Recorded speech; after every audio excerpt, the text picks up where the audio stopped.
I feel like I need to give a little bit of a disclaimer before starting this video, and that is if you haven't played the daily, if you don't know what it entails, just turn back now, close the video, go do something else, and pretend that 2nd of July never happened. Like we have leap years, just pretend that 2nd of July just is an opposite of the leap year. It just isn't there. There's no extra day, we just went straight from the 1st to the 3rd one, and now we're here. I really feel like blissful ignorance of not knowing what this daily is the best way to experience it. So now that I got that out of the way, I feel like I can start talking about it. And if you're still here, you probably are a masochist like I am, and I've tried to play through this daily and I have suffered for like an hour just trying to get through it. But you can see that we started out with Blue Baby, which is not that terrible. I actually enjoy Blue Baby quite a lot. But we also have an active item, the Forget Me Now. And as is customary, of course, these special dailies tend to have some items which are used to break the game and really aren't a fan favorite, like maybe giving you a blank card or maybe some other breaking items in that regard. But Forget Me Now is one of those active items that you just kind of have to keep hold on to, because if you lose it, then you're basically losing your points, or at least your chance of getting a good ranking. But trust me, keeping the Forget Me Now is gonna be the least of your worries, because you might look at some other things and you might say, oh, it's a pretty slow daily, you got Curse of the Lost on the very first floor. But there's one thing that maybe you have noticed up until this point, and that is, how can I have Curse of the Lost and Curse of the Unknown? So I don't know what the items are, but I also don't know what my map is, so what the hell is going on? And apparently someone thought it was a good idea to put all of the 3 most annoying curses at once. So not only do you get Curse of the Maze that shuffles you around, you get Curse of the Lost, which makes it that you can't see the map, you get Curse of the Unknown, so you don't know what the items are, and you also get the curse that doesn't allow you to see your health. And that is supremely annoying, because you're playing as a character that can only have blue hearts, and sometimes you get hit for half a heart, sometimes you get hit for full of a heart, and then sometimes you get a pill which maybe takes your heart away, and sometimes you get one that gives you heart. So how the hell are you gonna keep track of all of that? And of course, it is possible to do so, and I've managed to do it up until a certain point, but then you just start losing focus, because the run just takes you like 1 full hour to get to a certain point, and then at that point you're just like, what's even going on? Why am I even playing this daily? And of course you're trying to kind of find reason where there isn't any, and I feel like that's a very right way to make a man go insane. But in this particular one, I decided to stick through it. Oh, and by the way, there will be some random skips, just because nothing of note happens and it takes like 8 minutes to get from one part to another. But of course, combining all of this curse together, I really feel like entails and shows us what makes Isaac great. And that is not knowing which items are on a pedestal when you decide to pick them up. And it is not the fact that we have a mini-map, but it's really all of those 3 things combined. Because when you have not only a Curse of the Lost, which doesn't allow you to see where you're going, but you also get some extra rooms, and then maybe those rooms get shuffled, why not?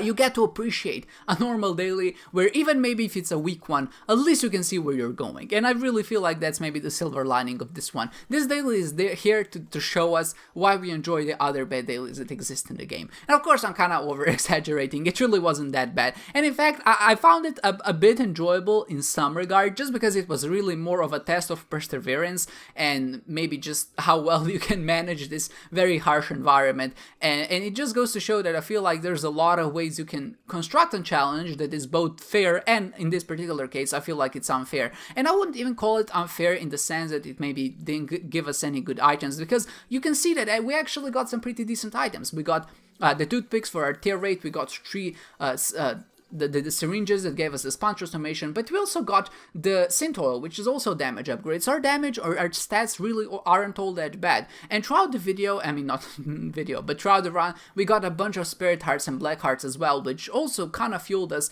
to be in a pretty hefty spot. And if you kind of kept track of things, you could actually even afford to pick up a few devil deals, and that's exactly what I did. And I would like to give a shout out to my previous devil deal. There were 2 deals in there, and they gave us what I would consider 2 of the worst items in the game, and that is Missing Page 2 and Betrayal. And those items are just ineffective. We essentially lost 6 spirit hearts for no other reason than a chance or a gardener to actually get something better. I did try to go for angel rooms, and what I decided to do early on is to use the Forget Me Now on the 2nd floor, and that might seem unoptimal, but seeing just how, like I said, horrible this run is, I didn't expect nobody would really get that far. So what I try to do is use it on the 2nd floor, because the 2nd floor is the easiest and you still have a chance of getting another devil deal or maybe an angel room. So I hope maybe that this way I would be able to kind of cheese my way and get something good out of it, and essentially just generate an extra floor worth of items to try to get stronger. But in this particular case it didn't really work out, but I still feel like it's one of those strategies that you can entail if you do have a Forget Me Now.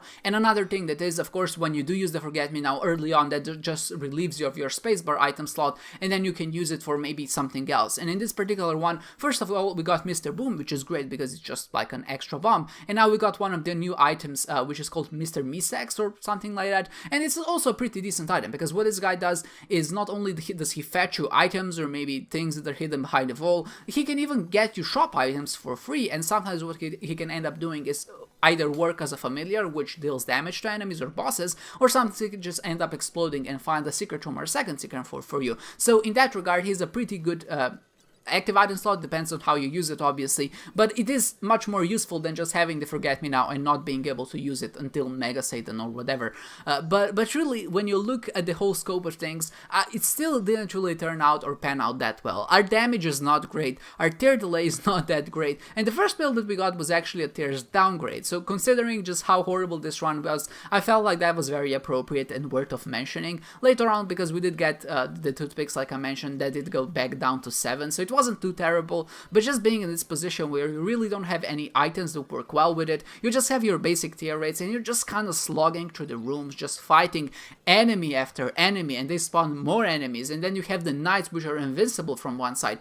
It's really a war of attrition, and you're just trying to get through it and not trying to lose your mind, because it really, what I would consider in this particular daily to be the hardest is not the fact that there's not enough damage, it's just the fact that there's so much things that you have to do. You have to find the treasure rooms, you have to find the shops, obviously, but because you can't see where you're going, because you don't know which items you're getting, it's a very frustrating experience, because then suddenly you have to make a lot of choices on which paths to go, and obviously you just want to leave the floor as soon as possible, but you know that that's not a good idea. So should you explore to try to maximize your exploration bonus? Should you leave to preserve your sanity, or maybe do something else entirely? And of course, I feel like it's one of those things which really nobody accounted for. Nobody expects to play a daily like this, so it very much puts you on the spot in a very different way than what I would consider a regular Isaac run would do, just because, like I said, it's really more about staying focused and trying to do as much as possible with as little as possible as you have. And one part of it, my strategy, my overarching strategy here, which is what kind of kept me in the game here,